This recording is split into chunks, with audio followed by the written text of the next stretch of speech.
যোৱাকালি ৰবিবাৰে আমাৰ ইছমাইল হুছেইন হাইস্কুলত তলা ভাঙি দুটা UPS 6টা বেটাৰী আৰু বেটাৰী থোৱা যিবিলাক প্লেট আছে প্লেট দুখন নোহোৱা হৈছে চ' সেয়ে আমি সিদ্ধান্ত লৈ আছোঁ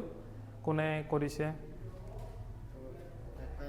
FIR কৰিছোঁ হাইস্কুলৰ আজি আমি পুৱা স্কুলত আহিলোঁ অহাৰ পিছত 9:30 আমি এই ৰুমটো খুলিলোঁ খোলাত মানে না আহি দেখিছোঁ তলাটো ভাঙা দেখাৰ লগে লগে আমাৰ ইয়াতে 6টামান বেটাৰী আছে আৰু দুটা কি UPS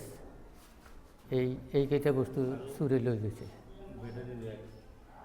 আৰু বেটাৰীৰ ৰেক এটা আছিল আজি ৰাতিপুৱা আমি 9টা বজাত স্কুলত আহিছোঁ স্কুলত আহি আমাৰ স্মাৰ্ট ৰুম যিটো আছে সেই স্মাৰ্ট ৰুমটো খুলিছোঁ তাত যাই কিনে চাওঁ হঠাতে আমাৰ 4খনমান বেটাৰী দুটা UPS আৰু বেটাৰী থোৱা যিটো ট্ৰলি সেই বস্তুখিনি আমাৰ নোহোৱা হৈ গৈছে যোৱাকালি ছানডে আছিল গতিকে আমি হয়তো সন্দেহ কৰিছোঁ যে যোৱাকালি চুৰি হৈ গ'ল এইফালে লক কৰা আছিল সেই লকটো তাৰমানে তেনেকুৱা অৱস্থাতে আছে